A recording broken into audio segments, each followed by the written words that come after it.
We've all been waiting for it, and that is the biggest week in crypto legislation ever. This might be right up on us. We'll break it down for you guys. You don't want to miss it. My name is Paul Barron. Welcome back into Tech Path. I want to get started today. And speaking of legislation and speaking of making a difference out there, what I ask you guys to do is go over and join John Deaton and myself. I'll be there co-hosting this along with James Murphy, Wendy O, Wolf of Wall Street, and many other people that are going to be supporting John Deaton and his U.S. Senate bid against, of course, none other than Elizabeth Warren. You guys can do this at the Consensus event over in Austin. All you have to do is go to this link we're going to leave down in the description.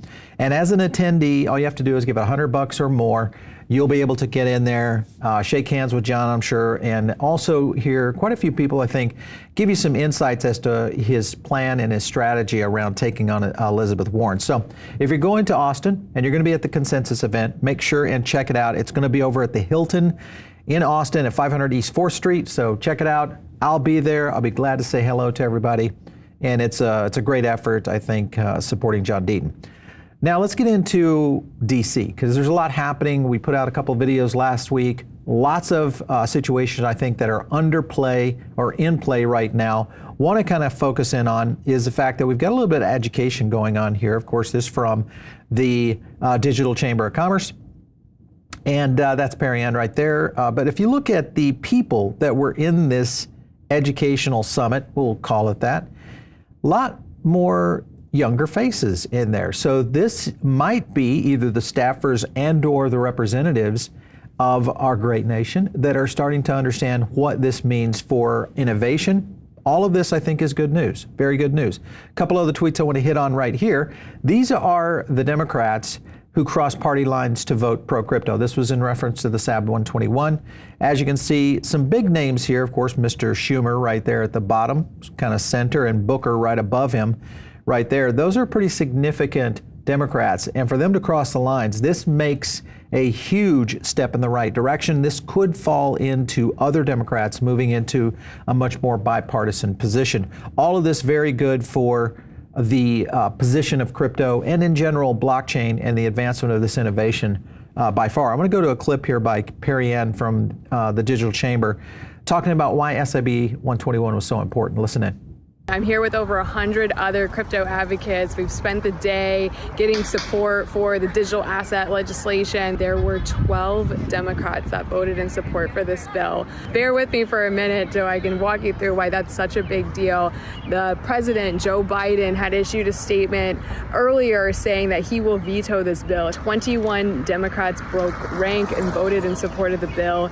Today, 12 Democrats voted in support of this bill in the Senate, including Chuck Schumer. Schumer is the Senate majority leader. He is the second most powerful Democrat in the country, only second to the President Joe Biden himself, which means right now I am sure the White House is rethinking their strategy, rethinking their position. Definitely a big deal. We 100% have a chance of getting this done, getting this across the finish line.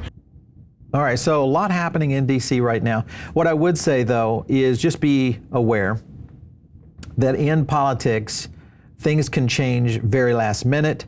What is left may not appear to be left. What is right may not appear to be right. So we just have to be cautious of really understanding what's going on. This was a tweet, oh yeah, baby, it's about to go down. This is talking about Biden's position that he may rethink SAB 121 due to the political support and not veto the bill. Now, remember, he still has veto power over that change. Remember, SAB 121, basically giving the rights for banks to hold assets. That's really what it boils down to. There's a lot more to it, but the key is that what the SEC was trying to do was get a one-to-one comparison. So you don't have to do that with any other asset, but with crypto, you would have had to. All right, so here is another tweet, and this is Gensler basically throwing Heather Slavkin under the bus. He fired her. She's the now former policy director. I don't know if I think this is a big deal or a bad deal. It's just one of those things. I think he's put it out on the political chessboard just so he's got it in his pocket. That's pretty much it. Right here, the president has 10 days, excluding Sundays, to sign the resolution into law, which if he doesn't veto it, automatically becomes law. That's around the 28th. That will happen. So that also pretty much puts a time slot on Biden and the White House. Another thing here, this came in, of course, from Blockworks. House is expected to vote on bipartisan crypto market structure bill. This is the FIT 21. And this is a good thing because now we're going to see this on Wednesday this week. And remember, there's been a few things that we've kind of been alluding to over the last few weeks in terms of the number of videos that we've done. This is accelerated a lot. Now, I don't know why this is accelerated so much, but you could assume that maybe Trump coming in and saying something positive about crypto has put the White House and maybe the Democrats in a little bit of a position where saying, hey, we got to do something, get going. That could be it. With that, you also look at some scenarios that are playing out right here. You got the Blockchain Association and their members sending a letter to Speaker Johnson. Of course, now we're seeing the amount of support still continuing to really kind of press through DC.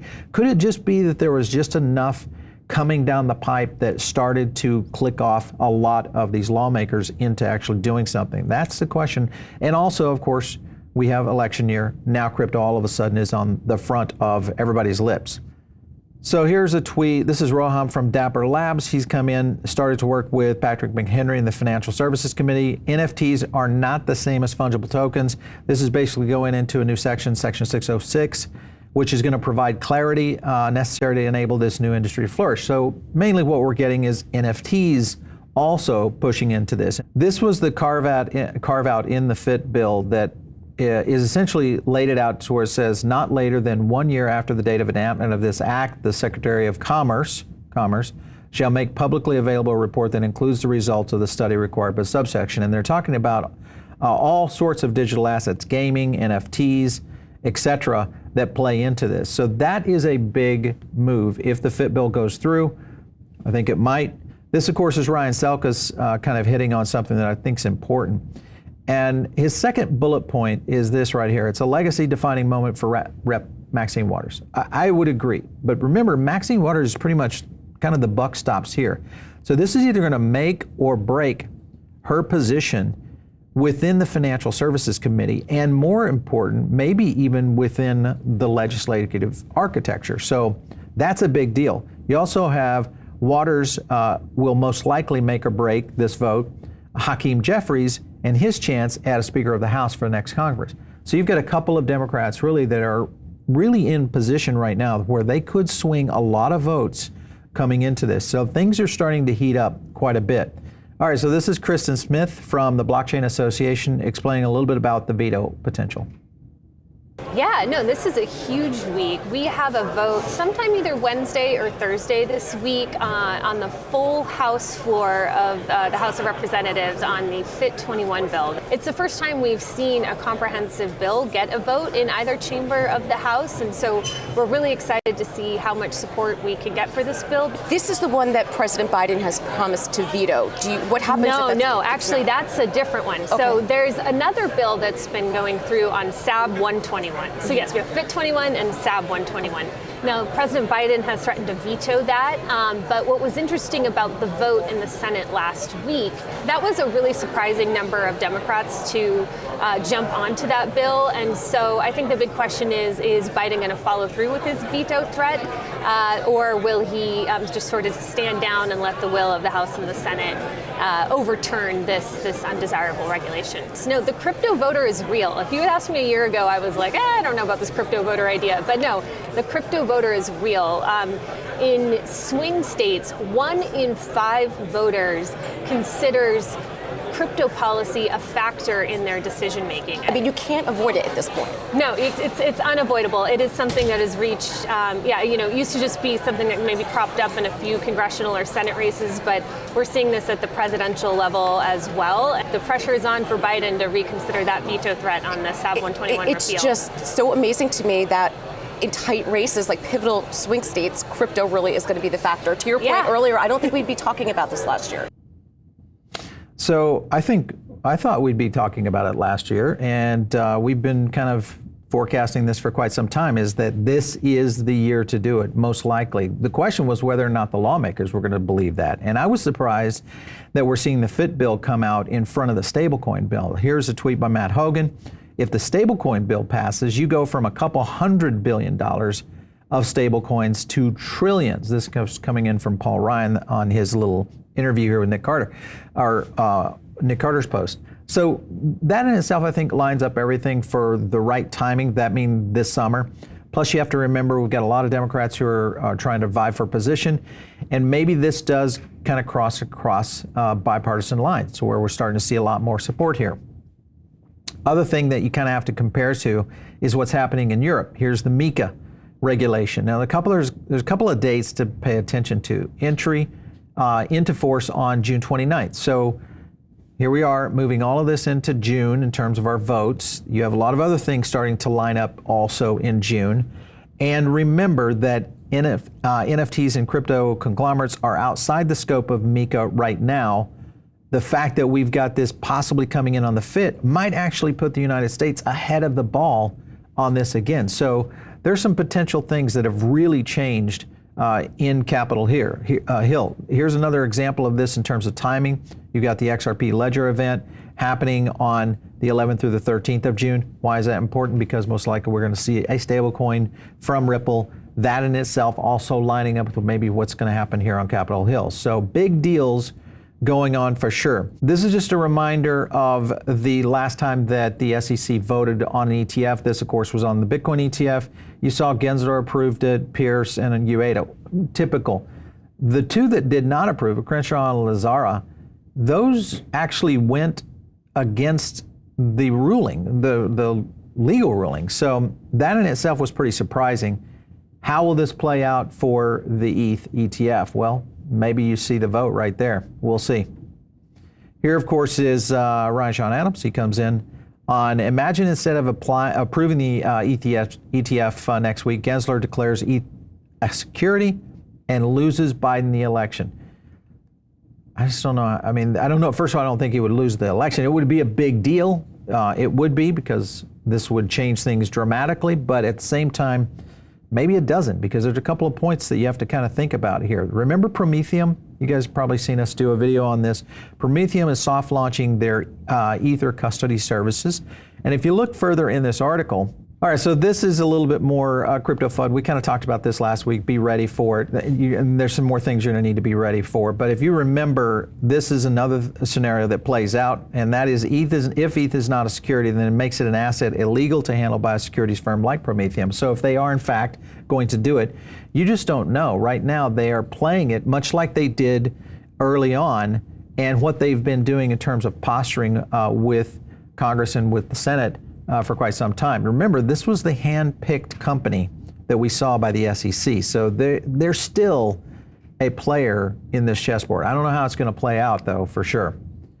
A couple other things right here, and you guys need to pay attention to this one, because you have to watch out for this kind of FUD. And what this could be, someone tweeting that the SEC approves the ETH ETF or denies it. You know, right now, just make sure, check your sources, make sure that it's coming from a credible source, then double check that source to make sure that it is accurate before you kind of jump into any of these crazy moves, because this is typically what we're going to see in a hugely volatile move on ETH either way. So just be ready to kind of play this one out.